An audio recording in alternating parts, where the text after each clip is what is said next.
Hello दोस्तों, आप सभी लोगों को जय मसीह की।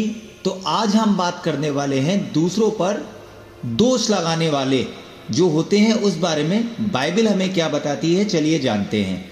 तो आज हम पढ़ने वाले हैं मत्ती रचित सुसमाचार 7 एक भाग से लेकर 6 भाग तक, और उसके बाद हम सभी लोग मिलकर एक छोटी सी प्रार्थना करेंगे। तो आप वीडियो पे पूरा बने रहें।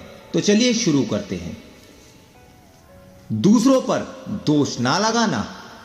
दोष मत लगाओ कि तुम पर भी दोष ना लगाया जाए, क्योंकि जिस प्रकार तुम दोष लगाते हो उसी प्रकार तुम पर भी दोष लगाया जाएगा, और जिस नाप से तुम नापते हो उसी नाप से तुम्हारे लिए भी नापा जाएगा।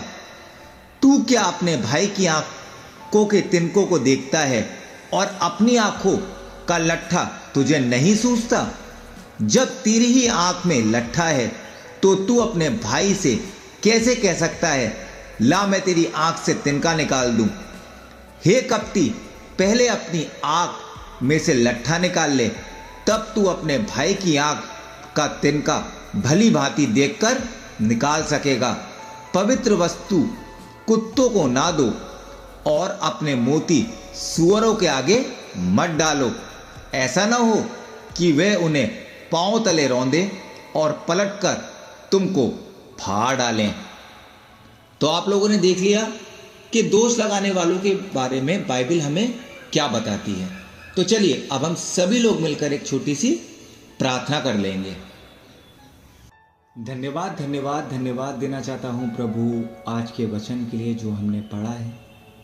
परमेश्वर, हम जानते हैं कि हम वचन को सिर्फ इसलिए पढ़ते हैं ताकि एक हमने हैबिट बना रखी है कि पवित्र शास्त्र को पढ़ना है, लेकिन सच्चाई ये है प्रभु कि हम उसको मन से या दिल से अपने जीवनों में ग्रहण नहीं करते। पिता, हम सिर्फ ये समझते हैं कि हमें बाइबल पढ़नी है या दुआ करनी है, तो हमने कर लिया तो हम बहुत ही पवित्र बन गए या फिर खुदा के भक्त बन गए। लेकिन परमेश्वर, सत्य ये है कि हम बिल्कुल भी दिल से आपको नहीं मानते। पिता परमेश्वर, मैं अपने लिए और अपने जैसे लाखों करोड़ों लोगों के लिए पिता यही विनती करता हूं कि हमें क्षमा कर, हमें अकल बुद्धि ज्ञान समझ दे पिता, ताकि हम एक सही जीवन में चल सके। पिता, हम जानते हैं पिता कि किस तरीके का समय आज चल रहा है पिता, के अंत बहुत ही नजदीक है पिता, आपका आगमन बहुत ही निकट है प्रभु। लेकिन परमेश्वर, हम जानते हैं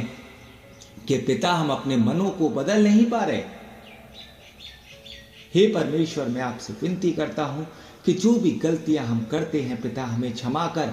मैं विनती करता हूं परमेश्वर उन लोगों के लिए जो बीमार हैं, अपने घरों में हैं पिता, जिनके पास एक वक्त की रोटी नहीं है, पहनने को कपड़ा नहीं है, सर छुपाने के लिए छत नहीं है। हे परमेश्वर, आप उनकी सहायता मदद करें पिता। मैं विनती करता हूं उन लोगों के लिए जो अस्पतालों में हैं, बीमार है पिता, आप उनकी सहायता मदद करें। मैं विनती करता हूं परमेश्वर उन लोगों के लिए जो मेरी वीडियो को डेली देखते हैं पिता।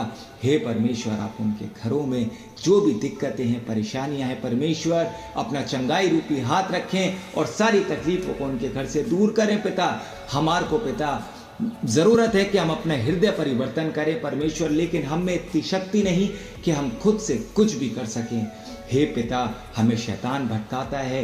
हे पिता, हमारी मदद करें, हमारी सहायता करें, ताकि पिता हम आपके नाम को जान सकें। पिता, हम सिर्फ बाइबल को पढ़ने वाले नहीं, वरन अपने जीवनों में इसको अप्लाई करने वाले बन सकें पिता। हमारे दिमाग में पिता आपके पवित्र शास्त्र का एक एक वचन पिता भरता जाए, और जब पिता हमारी परीक्षा हो तो पिता हमें बाइबल के बारे में कम से कम कुछ तो मालूम हो, ताकि पिता हम शैतान से लड़ सकें। हम जानते हैं पिता आज के समय में झूठे भविष्यवक्ता उठ के खड़े हो चुके हैं पिता, जो हमें गुमराह कर रहे हैं पिता बाइबल के वचन से ही, और पिता हम लोग गुमराह हो जाते हैं क्योंकि पिता हमें बाइबल के बारे में कुछ भी नहीं पता। हम दूसरों पे ज़्यादा यकीन करते हैं पिता। पिता हमें अपने आप पे यकीन करना चाहिए, अपने परमेश्वर पे यकीन करना चाहिए, अपने पवित्र शास्त्र पे यकीन करना चाहिए। लेकिन पिता आज हम वो सब नहीं करते पिता, हमें क्षमा कर पिता। सारी गलतियां, सारे पाप मैं आपके सामने मानता हूँ। सारा आदर, सारी महिमा, सारा गौरव परमेश्वर आपका है। मैं आपको देता हूँ और विश्वास करता हूँ पिता कि आप हम सभी लोगों के साथ हैं। पिता, हर तरीके से पिता आप ही हमें संभालेंगे। पिता, आप क्या मांगू, इस छोटी सी प्रार्थना को सुन और ग्रहण कर ले। मसीह यीशु के नाम से मांगता हूँ, आमीन।